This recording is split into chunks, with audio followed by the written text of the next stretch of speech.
Now, the Hunt Palmer Show. Yes! I feel like I've been waiting for this my entire life. You're listening to the Hunt Palmer Show on 104.5 ESPN Baton Rouge. Jolly good fun. Jolly good. Locking down the middle of the day. America's favorite daytime fun show. Live from the Mercedes-Benz of Baton Rouge studio. This is Hunt Palmer.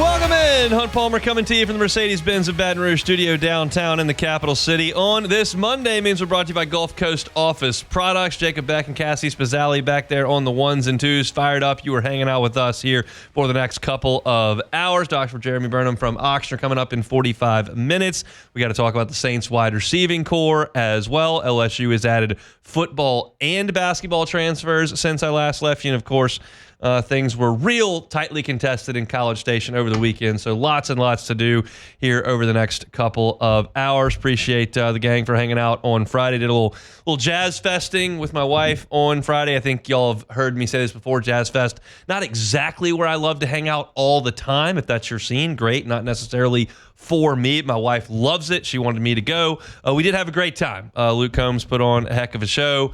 And in the middle of that show, about 30 minutes in, I got word that LSU was not playing baseball.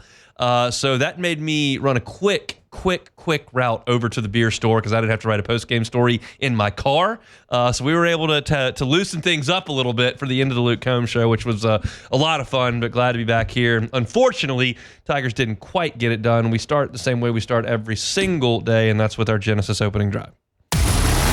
It's time for Hunt's Opening Drive, presented by Genesis of Baton Rouge. I look over into the Bayou Ford chat, and Zachary Moe says, hit the panic button, Hunt. It worked in 2023. I did hit the panic button in 2023. When they blew that lead to Mississippi State, I hammered the panic button because I didn't think they had anybody that could work relief innings, and that ended up working itself out. And this team will need to work itself out, but it's a different issue that this team is facing and that they faced all weekend in College Station. You can point to a lot of things in this series, and it was incredible drama. Neither team in this entire weekend threw a pitch with a 3-run lead. Like, it was tight from the first pitch to the last pitch of the weekend. And you could point to pitching decisions. You could point to lineup decisions here and there. You can point to base running decisions, plays in the outfield. Like, there are a lot of different things, and we'll talk about all of that. But it all boils down to me to one central thing that is the biggest talking point from this weekend, is that LSU's bats are underperforming. Period. End of discussion. They're not swinging the bat well enough right now to play at any sort of championship level. That's just my opinion, and it is bearing itself out. I mean, you scored 7 runs this weekend. Let me just take a trip down A&M's schedule. Elon scored 14 runs on Texas A&M in a weekend series. Elon. Kentucky scored 31. South Carolina stinks. They scored 19 runs on Texas A&M in a weekend. Alabama scored 14 in College Station. The fewest runs that Texas A&M has allowed in a weekend set this year is 7. First to Cal Poly, and then to LSU over the weekend. 7 runs, not enough. It's just not. And we talked last week about how LSU has struggled a little bit with some of the aces. You didn't put up a ton of a fight against Liam Doyle or Marcus Phillips against Tennessee, and you did win the game that Kyson Witherspoon pitched, but you only got 2 runs. You only scored twice on Pico Khan on a couple of solo home runs. Like, you struggled against some of the best arms in the conference. And I'm just not going to put Ryan Prager and Justin Lampkin and Miles Patton in that discussion. I know that Ryan Prager was a draft pick last year. I know that Ryan Prager was great in Omaha last year.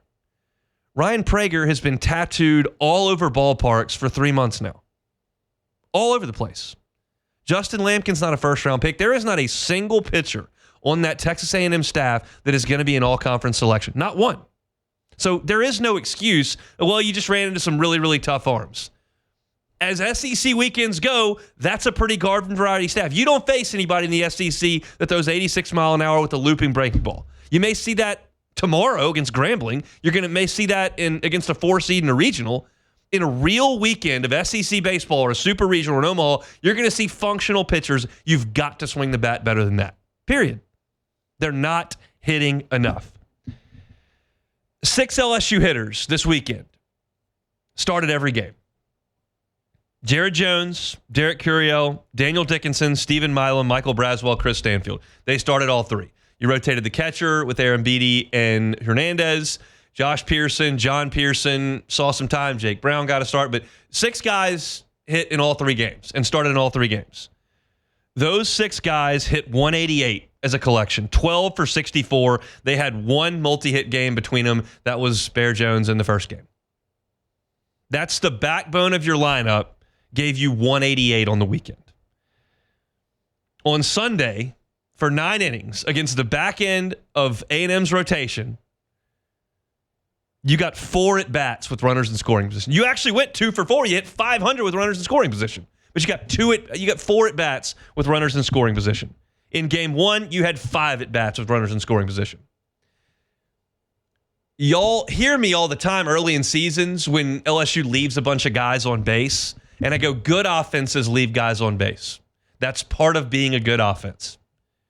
There is no good offense that gets runners on base and always knocks them in, and then they just end the inning after a homer and there's nobody on base. Good offenses create traffic, create runs in doing that, but in doing so, you often leave some guys on base. LSU's not leaving guys on base. They're not getting enough guys on base. They're going up and down in order. They're not creating hard contact. That's not good enough.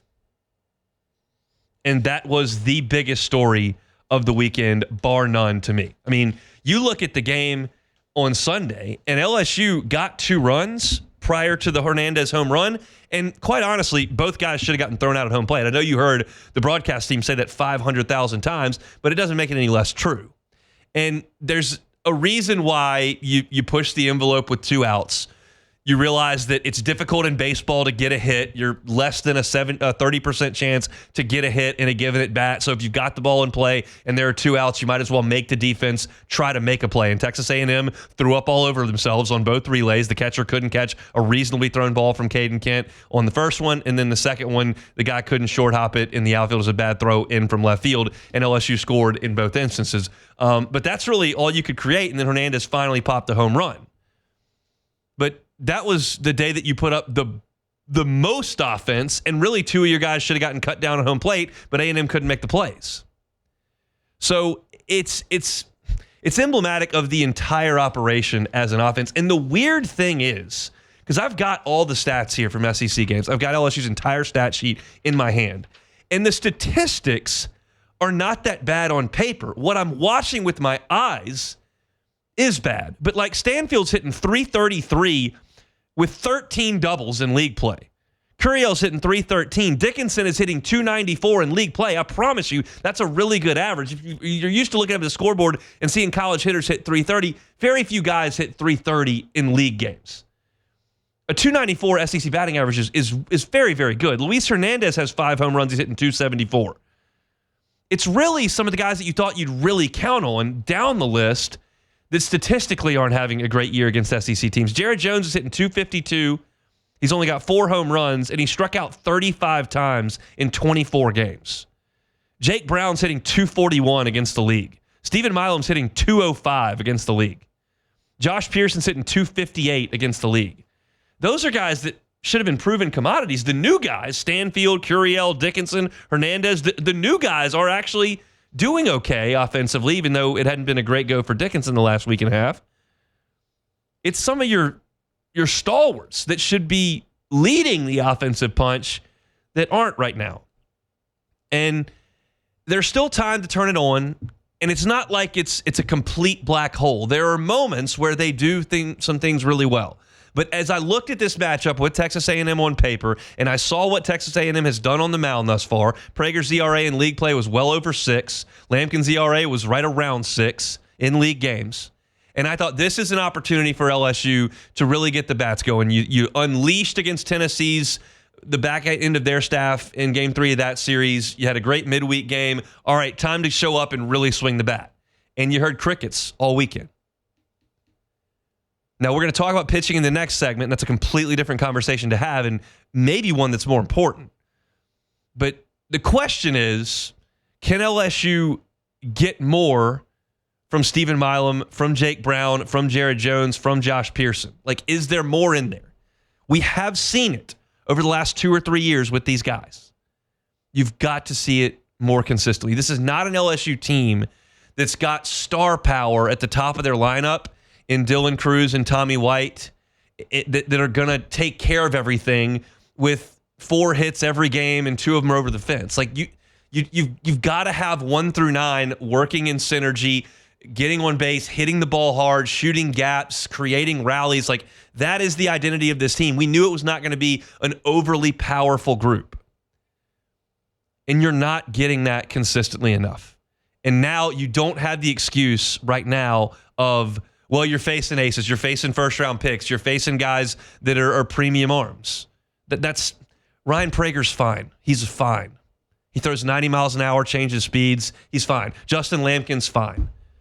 That wins above replacement stat in Major League Baseball that says if you put in a completely average player, are you better than that or worse than that, and that's how you rate them. Like these are zero WAR players. They're average SEC starters, and they carved LSU. Just carved them, and they have not done that to anybody else previously. Prager had a nice outing in Austin last week, but other than that, he's gotten annihilated most times out. Same thing goes for Lampkin. I believe Miles Patton gave up 7 runs to both South Carolina and Kentucky, neither of whom can hit. So that's concerning. Am I slamming a panic button? No, I'm not. Does it have to get better? It does. Is it possible for it to get better? Yes. Look at the names on this list, I'm telling you. There are some proven commodities that just have to come out of it a little bit. And I know you're talking about a 24-game sample size, and I'm trying to boil it down to 6 here and get you to play better. That's ambitious. But it's not impossible, and we've seen LSU teams turn it on a little bit late.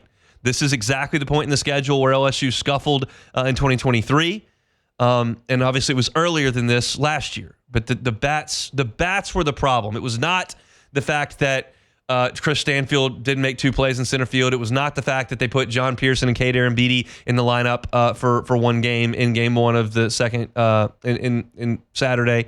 It was not the fact that they started Evans and they went to Cowan twice. None of that was the issue in this series. You can count to 100 different things you wish had gone differently, but the fact is that your offense and the guys that you have plugged into that lineup week in and week out over the course of now, that's 4 pre-conference and 8 in the league, that's 12 weekends, those guys have got to swing the bats better, and they've got to come out of it. We'll see if they can do it. That's our Genesis opening drive here on this Monday. There's another part to this equation. It's the pitching. I want to talk about Ianson, obviously, but the bullpen as well is worth mentioning, and we'll get to all that when we come back. The Hunt Palmer Show. You're listening to The Hunt Palmer Show, brought to you by Gulf Coast Office Products.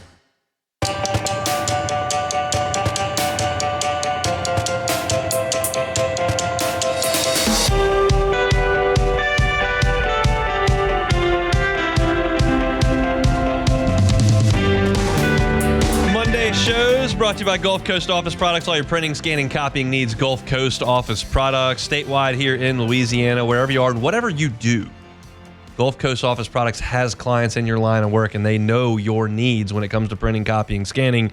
They can help you out. I do a lot of printing, copying, scanning here at Guarantee, and I can tell you that all our stuff works all the time. Look how many pieces of paper I have on this desk right now if you're watching on YouTube. All this courtesy of folks at Gulf Coast Office Products. Call our guy Trey Beal and get yourself fixed up there with Gulf Coast. They're online at gcopnet.com, gcopnet.com. I could honestly talk about this weekend's baseball game for 2 hours today. I'm not going to do that because we have some other things we're going to get to. So let's get into the pitching side of things. It certainly starts with Anthony Ianson, who was brilliant, absolutely brilliant in that ball game on Saturday night. He had the fastball going. It was up to 95 miles an hour well after his 100th pitch. Breaking ball command was excellent as well. And A&M just couldn't really square him up. He just manhandled him. 14 strikeouts and 1 walk. Complete game on 3 hits. And LSU needed all of it because LSU couldn't really do anything on offense in the game either. So it was awesome to see. And right now, as you look at LSU, one of the most important things, and I could argue the most important thing to have in college baseball, based on the way the postseason is structured, is a 1-2 punch at the top of the rotation. And LSU has it. They had it last year, and it took them too long to get into gear. But they've got it this year. Cade Anderson has been really, really good, and Anthony Ianson has come into his own. And if you look at the numbers in SEC games, Anthony Ianson has been better than Cade Anderson. Anthony Ianson's SEC ERA is 3.25. Anderson's is 4.22. Anthony Ianson has a batting average against 3 points lower. Anderson has had some trouble with the home run ball, giving up 9 in SEC play. Ianson only 3. He's just been fabulous, and he was fantastic in the game and is the reason that LSU got out of College Station with a game. And I'll just paint a bleak picture for you that we don't have to really worry about now. Like, if Ianson doesn't come up with that performance and LSU loses that game and gets swept in College Station, with Arkansas coming in after what they just did to Texas, and I know it's not weekend to weekend, but you understand the picture I'm painting here. Like, you could go on a losing streak. Like, it is very possible. And LSU needed badly to get at least one in College Station, and Ianson put them on his back and got it done. Now, let's look at the last game and talk about the pitching decisions as it relates to LSU's bullpen and kind of what I saw in that game. So you start Kason Evans, who just did not have it. Like, he couldn't throw strikes. For the game, Kason Evans threw a total of 93 pitches. Only 50 of them were strikes, 43 balls. He just didn't have command. So the pitch count rose and rose and rose. But to Evans' credit, he did keep LSU in it. He only gave up 1 run. So you go to DJ Primo, and he comes in to face Laviolette, who had a terrible weekend, is really hitting the skids right now. But you got to deal with him. He's one of the best players in the country. So you go to the left-hander, and Primo does the job, gets a strikeout of Laviolette. Then you go to Newt, and Newt gets you through an inning and 2/3. He did give up the one big swing, but that was the only run he gave up. Then Laviolette comes up again, and you go back to the lefty, and Cooper Williams comes in, spins the breaking ball, and gets Laviolette as well. So that's the one guy that Williams faces, gets a strikeout. Then you go to Chase Shores. And Shores, to me, looked very different, but very familiar. And what I mean when I say that, he looked like a different guy than we saw as a starter. He looked like the same dude I saw 2 years ago who was a bullpen arm for the 2023 team that threw a ton of fastballs. And that's what Shores was doing. He did throw one changeup. I think that was to Sorrell maybe with 2 strikes. No, maybe Kent with 2 strikes. But he was mainly just throwing fastballs, and he was being effective with it. It was 97 and 99. It was running, and he got you through 2 innings. And then you have a situation in the 8th inning where Laviolette comes up again. And I realize that a lot of folks are saying you need to keep Chase Shores in the ballgame because he's throwing it well. And there's something to be said for that, and we'll never know. But I will tell you this. Jace Laviolette crushes fastballs. He is very likely going to be a top 5 pick in this draft. He's not having a great junior season, so maybe he slips to 10 or 11. But he's probably going to be a top 5 pick because he's a great athlete. He can play center field, and he's got huge power and a good hit tool. But he crushes fastballs, and he had not figured out the left-handed stuff. And so you go to Connor Ware, and he gets Laviolette to hit it off the end of the bat. And it's just not hit well enough for LSU to make a play. But Ware did his job. So you take Ware out, and you go to your dude in Zach Cowan. And you've got the lead by a run, and you go to Cowan. And he's facing Wyatt Hensler, who's a really good right-handed hitter, and he gets weak contact, and it just flares in to right field. And then you got to face Sorrell. And I know that most LSU fans don't know this because you pay attention to your team, and that's what you should be doing. But like, I look at the league a little bit more closely than probably most of you do. Caden Sorrell is one of the best hitters in the league. He's one of the best hitters in the country, and I think he's going to be a top 10 pick in next year's draft. He's sensational. And you have to pitch to him because you've got runners on first and second with 2 out, and you can't walk him to put the go-ahead run on second base. You have to throw strikes. And Zach Cowan threw a fastball, a 2-1 fastball, on the outer third just above the knees. That's not a bad pitch. But he's an awesome hitter, and he smoked it out of the ballpark to left field. Like, there are ways to lose a baseball game. There are ways to get beat. And right there, LSU did not give up the game, did not choke the lead away. They had 2 unfortunate swings from Texas A&M that probably should have been outs that found grass, and then one of the best hitters in college baseball made a phenomenal swing on a pretty good pitch. I mean, you could sit here and say, well, Cowan he got smoked on Saturday too. God, how many days of the week are there? He got smoked on Saturday too. Well, you can say that, and he did give up some hits on Saturday. But the first one was a triple that was hit off the end of the bat that floated down the line, and just landed right there on the line. It wasn't hit that great, and it was a pretty good pitch on a breaking ball that was away. It's very unlikely that you're going to go 30 games and your closer is going to just be perfect every time out. I thought Cowan made some pretty good pitches, and I think when he goes back and watches them on tape, which he probably does today, I don't think he regrets any of those pitches. Sometimes you hang a slider. Sometimes you're trying to spot a fastball away, you get the inner third, and they crush it out of the ballpark. That's not what happened to Cowan. He located pretty well, and Texas A&M just made a swing to swing the game. And it was a weekend where the big pitch was prevalent. Folks kept making the big pitch. Finally, somebody produced the big swing, and it was Caden Sorrell with the big swing. I thought that Jay Johnson managed the game properly from a pitching perspective on Sunday. I thought that he made a lot of right moves, and kind of like the regional last year where you got the ball to jump, you got the ball to Cowan. And really, that's the question. When we started the game on Sunday, if you're an LSU fan and you're watching, I'm guessing you're thinking, okay, Evans is going to start and he'll pitch well. And we're trying to get the ball to Cowan. It's really what happens between that matters. What did I say earlier last week? Like, there's a 12-out deal in every weekend that Anderson, Ianson, Cowan, and Evans can't handle. Who can get those outs? And you went to Primo, Newt, Williams, Shores, and Ware, and really all of them did their job. And Cowan got beat on a good swing.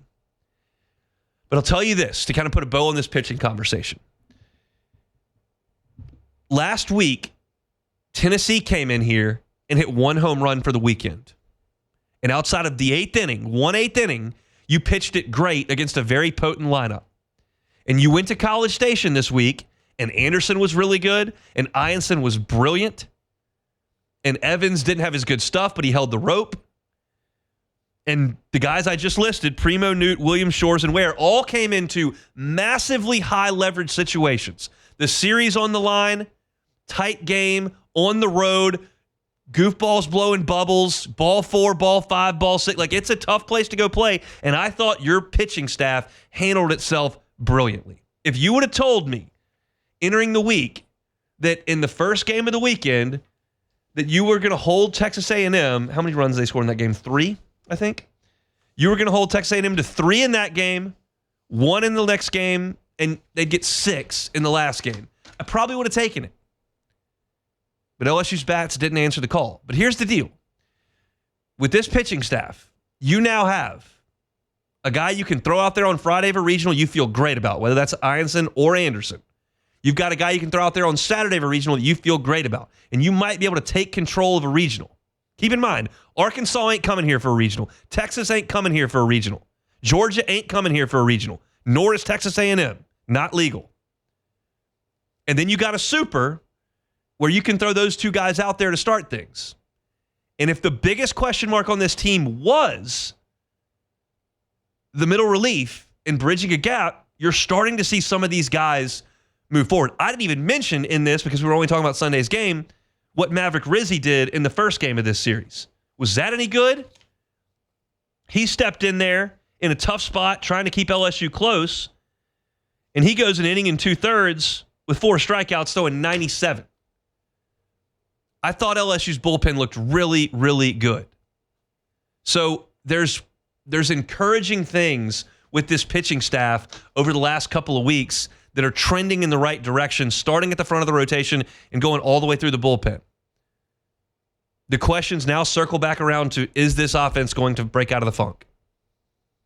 Arkansas is going to come in here with some pretty good arms this weekend. And then you go to Columbia where they don't have really anything. Florida scored 22 on them in a game. They outscored them 33-3 in a doubleheader. So you've got to find it. But there's encouraging stuff with the pitching staff as the right time of the year approaches that I thought were real positives in a gut-wrenching loss that you experienced over the weekend that came to a head on Sunday. So that'll put a bow on our baseball conversation for now. We'll revisit at the bottom of hour number 2. It's a heartbreaking series loss for sure. It's a disappointing series loss. It's one that really could have been a feather in your cap moving forward and switch the math really in your favor. But on tomorrow's show, I'll talk about kind of where LSU stands right now. And I promise you this is just kind of a teaser for tomorrow, and I'll write this on LouisianaSports.net as well. The numbers still look pretty good. You've got work to do because Arkansas is good this week, and it can change if you get swept. But right now, the numbers look pretty good for LSU to be a top 8 seed. There's only one number that is concerning, and it's the fact that there are 5 SEC teams ahead of you in the RPI. But everything else, if you just took that number out and you just looked at the metrics as they were, RPI, quad 1 wins, conference standing, conference record, all that stuff looks pretty good. You just really would have liked to get that one on Sunday, and A&M ripped it away from you at the end. But those are my thoughts on LSU baseball over the weekend. Let's come back and talk a little bit of LSU football next. The Hunt Palmer Show. This is the Hunt Palmer Show, brought to you by Gulf Coast Office Products.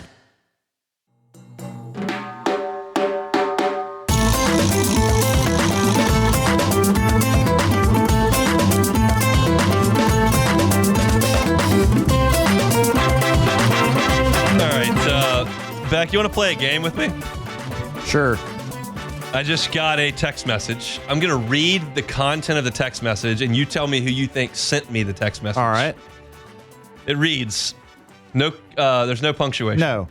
Sick as a dog in bed with food poisoning, Celtics -9. Jimmy Ott? Jimmy Ott. Giving the goods. Guys, not feeling well, obviously, but he's still going to get the auto locks in for the website. So we appreciate that. But I hope Jimmy feels better, sincerely. Food poisoning, not fun at all. No, it is not. But that's humorous to me a little bit that while he is battling himself and probably back and forth from the restroom, he's got to get his pick in. And so we got that. Celtics -9, duly noted. All right, so let's talk some LSU football to this point. The Tigers, I believe, put the finishing touch on their 2025 football roster over the weekend. This is something we previewed last weekend, did come to fruition this past weekend. A.J. Haulcy, safety from Houston, committed to the Tigers. His agency has confirmed he is signed with the Tigers, and that, to me, is a big deal. A.J. Haulcy is a safety who was massively productive last year for Houston. He was first team All Big 12, 74 tackles, which is a big number, 5 interceptions, which led the Big 12, 13 passes defended, second in the Big 12. He played 700-plus snaps on defense for the Cougars last year. That kind of production is tough to luck into. When you're around the football that often, there's something to it. And this is not someone who's trying to make a step up from the FCS or D2. This is a guy who's playing in the Big 12 and putting up huge, huge numbers. Not only was he playing in the Big 12 and putting up huge, huge numbers, he was doing it at arguably LSU's most issue-riddled position, if that's a kind way to say it. Like, Brian Kelly is not one to generally get to the microphone and talk about the shortcomings of a player or position group. And he frequently got to the microphone last year and said, we have to play better at safety. And we'll see how compromised Jordan Gilbert was last year, playing with that significant shoulder issue that's held him out all spring. We'll see what you get now that Major Burns and Sage Ryan have moved on. They played a lot of football for LSU.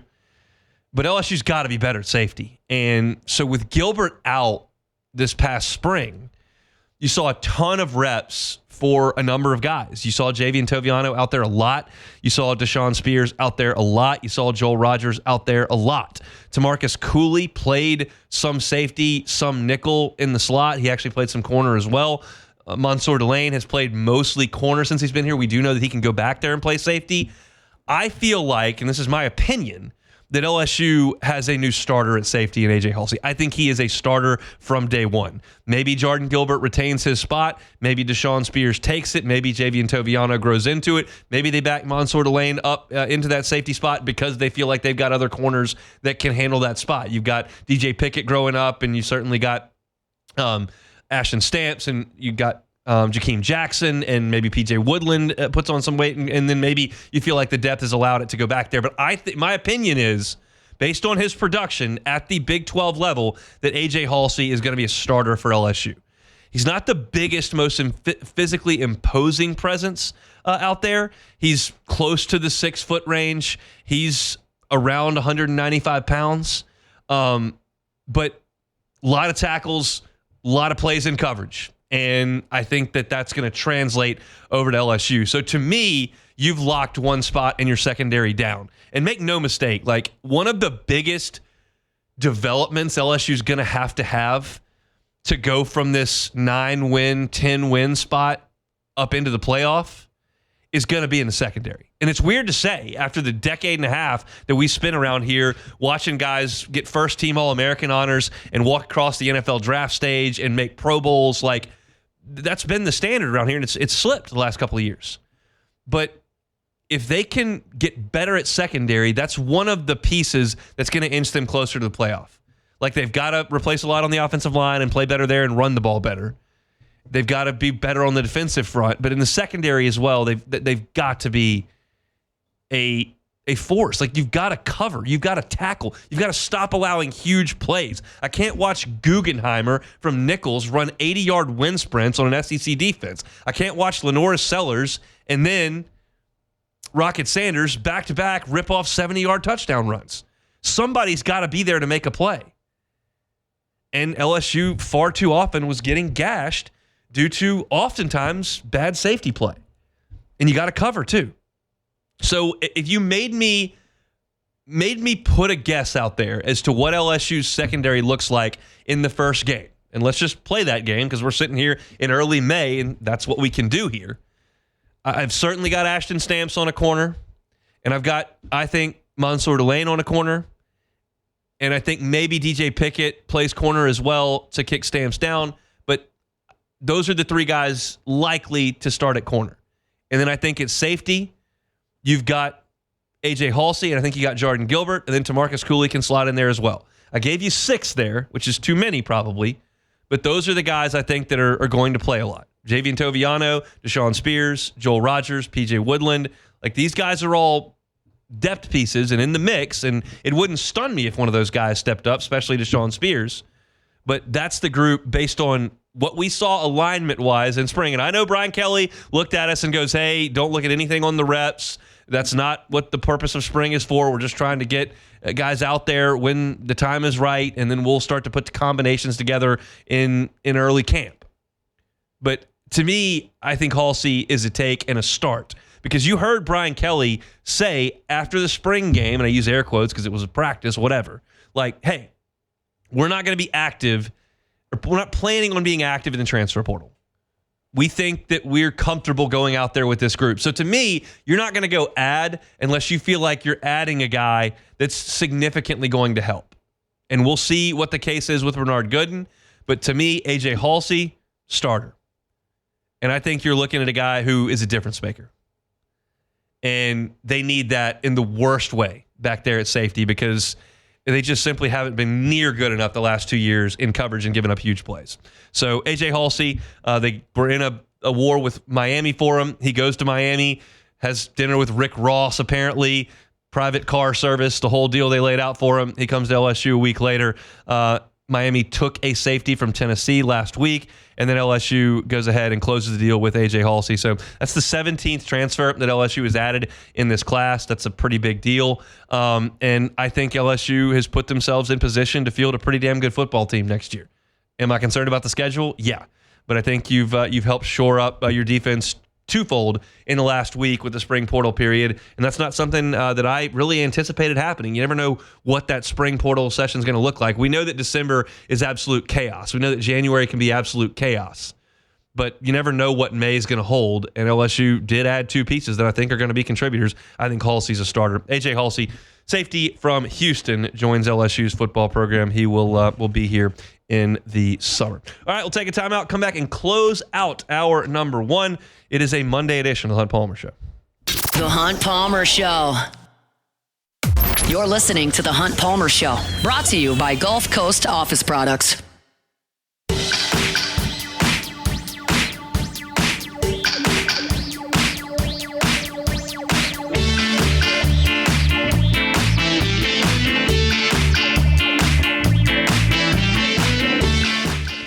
Closing out hour number 1 here on this Monday. Our Monday shows are brought to you by Gulf Coast Office Products. If you're in Baton Rouge and you're flipping through your Baton Rouge business report this month, you'll see healthcare professionals to watch in 2025. One of those, Dr. Jeremy Burnham. He joins us every other Monday and does so now at Sports Health, presented by Ochsner Andrews Orthopedics and Sports Medicine Institute. Dr. Burnham, thanks for the time. How are you? Hey, I'm doing great. Thanks for having me. It's our pleasure. 3 of the scariest letters in sports are ACL, and obviously in any sport you hear that and you fear the worst. That's going to be, generally speaking, at least a year away from competition. And we were talking a little bit before the show, and you mentioned that ACL tears are used the word skyrocketing in high school sports. I know there are a lot of people listening that have youth athletes. Can you kind of speak to that a little bit and just what you're seeing?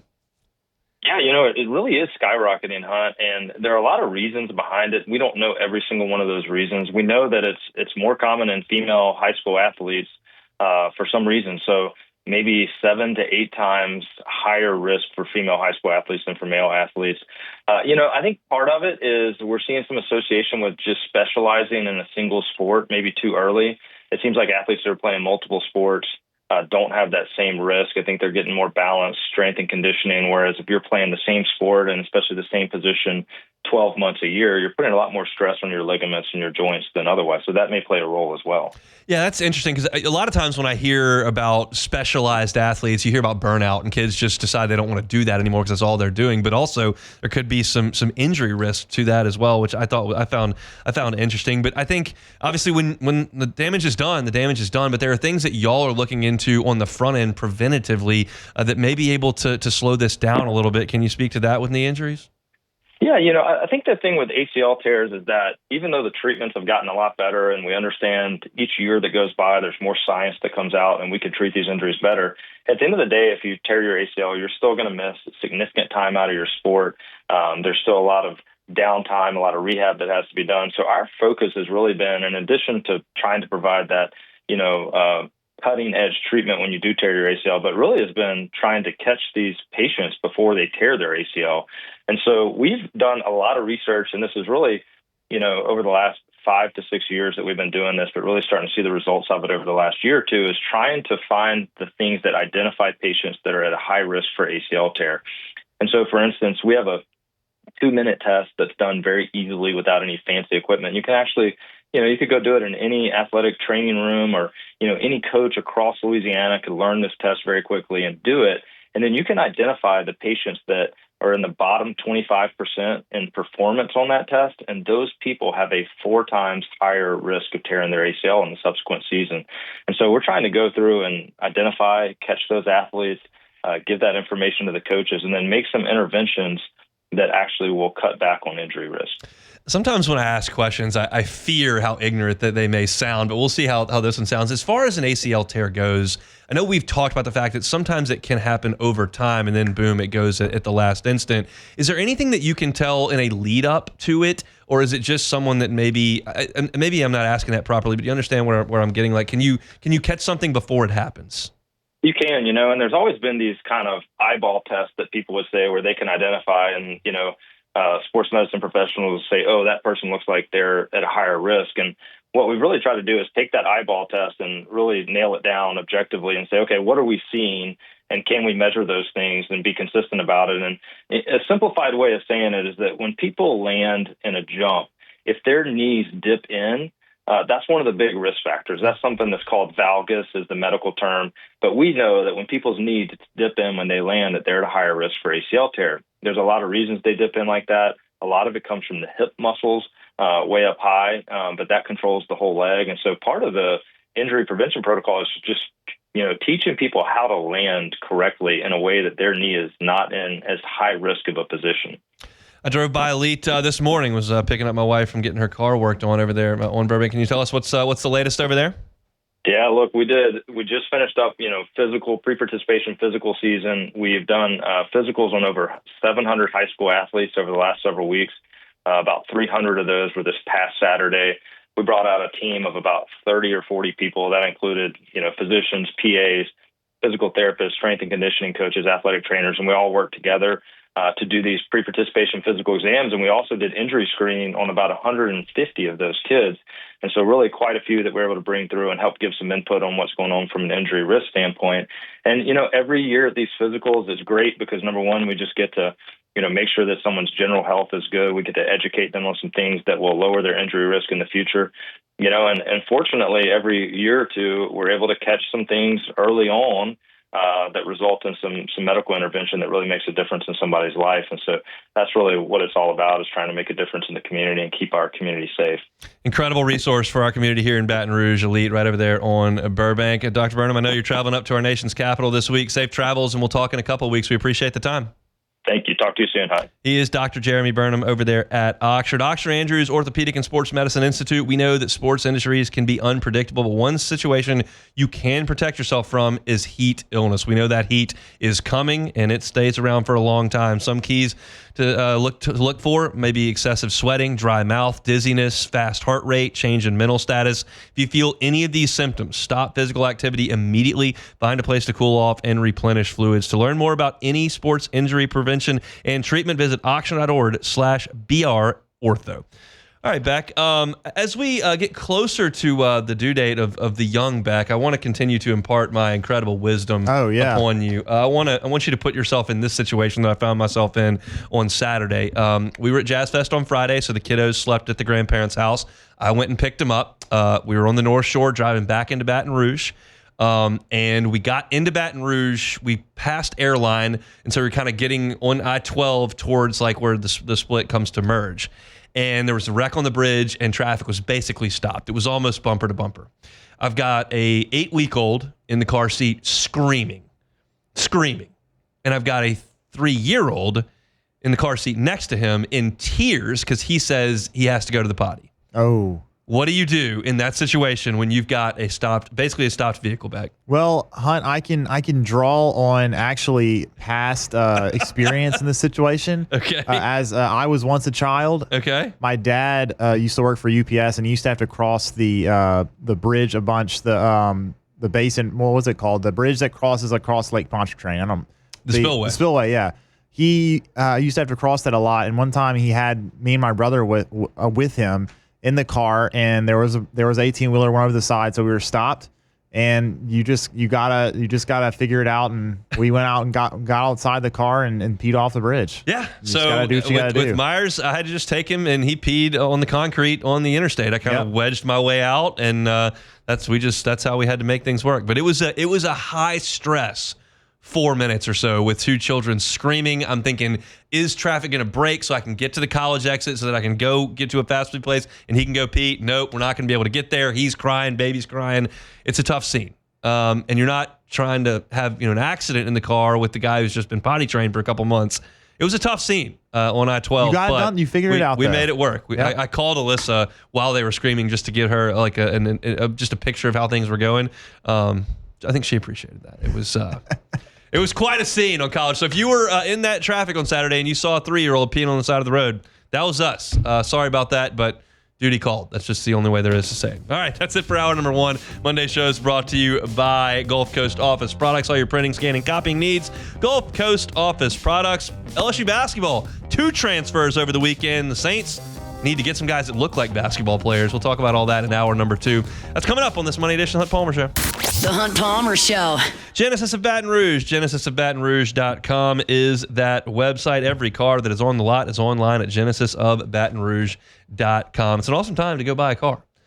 A lot of folks, though, when they go buy a car, they don't get too excited about that because they don't love the experience on the lot. Getting pressured by salespeople, feeling like you're getting upcharged, taken advantage of. That's never going to happen at Genesis of Baton Rouge. You're going to feel like a guest, not a customer. You're going to feel like you're being assisted through the car buying process, not pushed. That's part of the process over at Genesis of Baton Rouge. You don't even have to go on the lot, though. You can go to GenesisofBatonRouge.com, and if you find something you like, every car that's online is on the lot. They'll bring it to you for a test drive. Whether you're at work, you're at home, that's just part of the experience as well. Check out the inventory at GenesisofBatonRouge.com. Go see them Airline at PICU across from Women's Hospital. It's Genesis of Baton Rouge, and they're online at GenesisofBatonRouge.com.